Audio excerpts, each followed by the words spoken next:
Mayong adlaw na to mga higala no, so welcome sa Rizal Shrine. Ato dayong bisitahon ang usa sa makasaysayan nga lugar, ang museo ni Jose Rizal. Dinhi sa dakbayan sa Dapitan sa Buanga del Norte. Nakita na kang numero 9736. Ubos anang bangka gahawid si Rizal. Tara. Nakadaog kami. Sunod mo sa museo. Oh, nakita niyo ma'am 9736. Oh, 20 mil ya 6,200 yang bahin.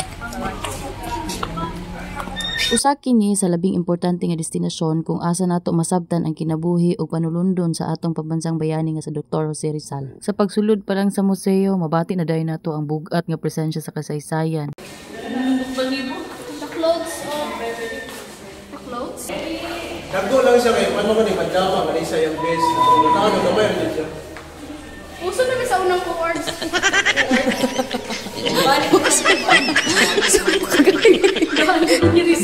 Dinhi gipakita ang mga butang nga gigamit ni Jose Rizal samtang siya gi-exile sa Dapitan gikan 1892 hangtod 1896. Makita nato no ang iyang mga personal nga gamit sama sa iyang mga libro, mga kagamitan sa medisina ug mga sinulat nga nagpakita sa iyang pagkapolimath. Apan dili lang siya usa ka manunulat ug doktor, usa sab siya ka arkitekto, siyentista ug guro. Ang pagbisita sa museo ni Jose Rizal sa Dapitan dili lang usa ka educational tour kundi usa ka inspirasyon. Nagpahinumdom kini kanato nga bisan pa sa kalisod ang pagserbisyo sa katawan ug ang paghigugma sa nasod pabilin nga labing bililhon. Ayaw kalimot i-like, share, and subscribe. Hangtod sa sunod na pud mga higala. Bye-bye!